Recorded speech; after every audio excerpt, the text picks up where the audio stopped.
जवानन के घरे आयल तब गजब हो गया। अब गीता और लसिया के पहचानती नहीं। अरे नहीं नहीं, ये मेरे पति की लाश नहीं है, ये किसी और के मान का सिंदूर उजड़ गया, ले जाइए किसी और से परिचय करवा दीजिए। कोई के दौड़ के भागल गीता घर में जात ही। पब्लिक वहां का सोचे लगत बाकी गीता पागल हो गई, अपने पति को नहीं पहचान रही है। लेकिन बाबू गीता घरवा में गईलिन तक कैलिन का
जवान अपने पति का फोटो रखले रही।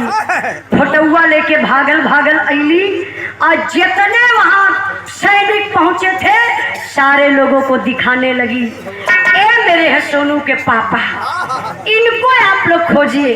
क्यों गीता नहीं पहचान रही थी? गर्दन का पता नहीं था, पेट कीड़ा हुआ था, बांह कटी हुई थी, कौन पहचानेगा?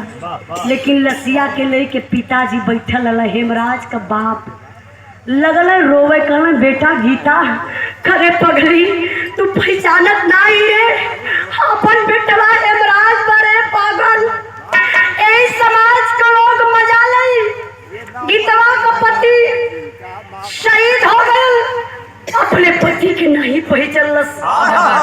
गीता बेचारी करीब में आती है और पिताजी यही बाबू पैर का कफन हटा देते हैं। बचपन में पेड़ से गिरे थे हेमराज, जो चोट लगी थी पैर में वो गवाही कर गई। अब गीता अपने पति को पहचान गई, मेरे ही पति है। धड़ाम से गीता गिरली, बाबू बेहोश हो गई। लसिया उठावे का बेला आई, अंतिम संस्कार करे का।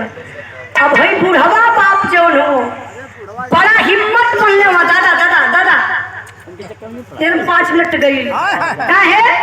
दुनिया में लोग कहेला कैलाश भैया घर में बिटिया बहन सयान हो जाली, स्वर का बोझ बन जाली, लेकिन नहीं मेरे बाबू, अगर दुनिया में सबसे बड़ा कोई बोझ है, एक पुरनिया बाप के कंधे पर जवान बेटवा का जनाजा।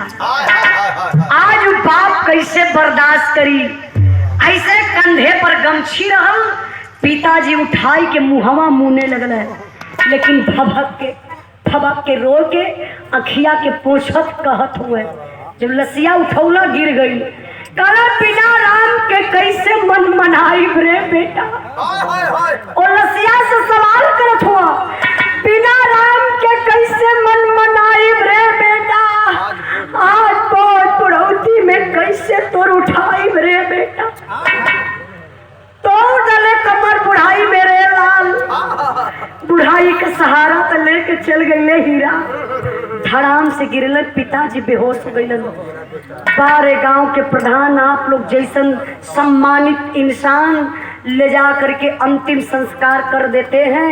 और जब अंतिम संस्कार कर काम क्रिया बीत गयल, दुआर करे बदे अइलन जनरल साहब। शोक संदेश हृदय से लेकर जनरल साहब आए हैं